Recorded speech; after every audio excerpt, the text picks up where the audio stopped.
Take our lead, let's help you make your mark. Our goal is your satisfaction. Let us show you the way. My understanding of these terms. Soft reset happens when you power down the phone and then restarting. Hard reset is a factory reset. It is when you erase all of the information you have put in it and returning it, hopefully, to the state it was when new.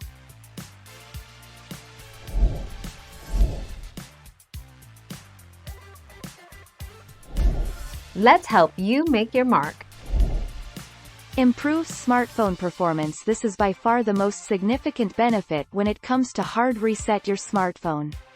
The longer you use your Android phone, the more unnecessary data it stores. There is also the remaining data from uninstalling apps. This data consumes up a lot of RAM and storage in the background.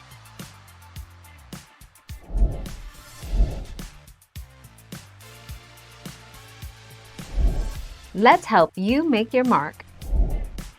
A factory reset, also known as hard reset or master reset, is a software restore of an electronic device to its original system state by erasing all of the information stored on the device. A keyboard input button factory reset is used to restore the device to its original manufacturer settings. Thank you for watching. Please subscribe and hit the bell notification.